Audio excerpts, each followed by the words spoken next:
नमस्कार मेरे भाइयों और बहनों, आप सभी का हमारे चैनल अच्छा ज्ञान पर स्वागत है। दोस्तों, आज मैं आपके साथ भागवत गीता के रहस्य शेयर करने वाला हूं, जो आपकी ज़िंदगी बदल देगा। तो इसलिए आप सब इस लाइफ चेंजिंग वीडियो को ज़रूर देखिए। तो दोस्तों, बिना समय गंवाए वीडियो को आगे बढ़ाते हैं इतिहास के उस सबसे बड़े ज्ञान के खजाने के तरफ, जो इस दुनिया की ही नहीं बल्कि इस सृष्टि के सबसे मोटिवेशनल स्पीकर श्री कृष्ण के द्वारा दिया गया है, और जिसको बड़ी आसानी से समझकर और उसे फॉलो करके कोई भी इंसान वो सब हासिल कर सकता है जो वो चाहता है। चाहे खुशी पाना हो, चाहे सफलता हासिल करनी हो, या चाहे मैनेजमेंट सीखना हो, या चाहे अपनी ज़िंदगी को पहले से बेहतर बनानी हो, श्रीमद् भागवत गीता से ज़्यादा महान दूसरा कोई और नहीं हो सकता है। मैं आपको सिंपल शब्दों में कैसे भी करके भागवत गीता सार के अच्छी तरह से समझाने की कोशिश करूँगा। इस दुनिया में कुछ भी अच्छा या बुरा बिना किसी कारण के नहीं होता है।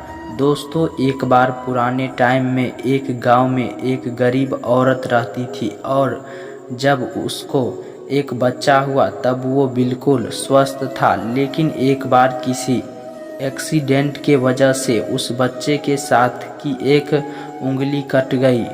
उस बच्चे की माँ बहुत दुखी हो गई और वो सोचने लगी कि मेरे बच्चे के साथ ही ऐसा होना था। और वो औरत हमेशा भगवान को इस बात के लिए कोसती रहती थी कि पता नहीं भगवान को मेरे साथ ये दुश्मनी थी कि मेरे ही बच्ची की उंगली काट ली।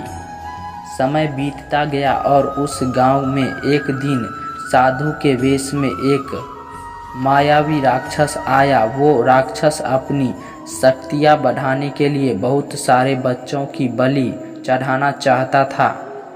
उसने उस गरीब औरत के बच्चे को देख के और तुरंत किडनैप कर लिया। लेकिन जैसे ही वो राक्षस उस बच्चे की बलि चढ़ाने लगा तो उसको अपनी गुरु के द्वारा बताई गई शर्तें याद आ गई कि जिस भी बच्चे की तुम बलि चढ़ाओगे उसके सभी अंग सही सलामत होना चाहिए। और उनके बाद उस राक्षस को मजबूरी में उस कटी उंगली वाले बच्चे को जिंदा छोड़ना पड़ा। उस दिन इस बच्चे के माँ को यह रियलाइज़ हुआ कि इस दुनिया में जो कुछ भी होता है ना, चाहे वो अच्छा होता है या बुरा हो रहा है, वो कभी भी बिना किसी के कारण नहीं होता है।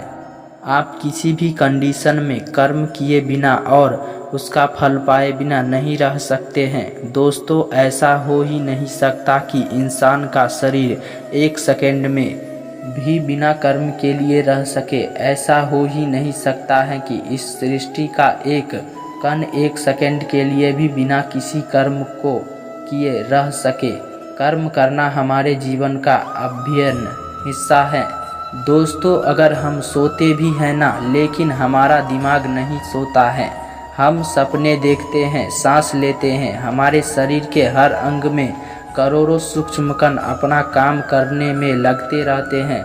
हम कर्म किए बिना कभी भी अपनी बचाव नहीं कर सकते, और ऊपर से भगवान यह भी बोलता है कि हमें किसी भी कर्म में बंद कर नहीं रहना चाहिए। दोस्तों, आप कंफर्स हो गए ना कि देखिए, हम ना किसी भी पल कोई भी काम किए बिना रह सकते हैं, और ना ही हमें कर्म में बंद करके रहना चाहिए। कहने का मतलब यह है कि हम जो भी करते हैं वो यह मान करके करें कि करने वाला मैं नहीं हूँ, बल्कि करने वाला तो ऊपर वाला है। मैं तो सिर्फ कारण मात्र हूँ उस काम को करने के लिए। इस काम को मैं नहीं कर रहा हूँ, बल्कि ये काम मेरे द्वारा कराया जा रहा है। और जब हमारी सोच इस लेवल की होगी तो हमें कभी भी कोई भी दुख नहीं मिलेगा, हमें कभी भी पश्चाताप नहीं होगी, और ना ही हमें कभी भी घमंड होगा। दोस्तों, दूसरों के गुलाम रहकर खुश रहने के बजाय आज़ाद होकर दुखों का सामना किया जाना चाहिए। भले ही आपके ज़िंदगी में कितने ही कष्ट क्यों न हो, लेकिन अगर आप आज़ाद होना तो आप ही वास्तविक मनुष्य हो। श्रीमद् भागवत गीता के गुलामी को मौत से भी बुरा बताया गया है। दोस्तों, इंसान किस किस का गुलामी नहीं करता है।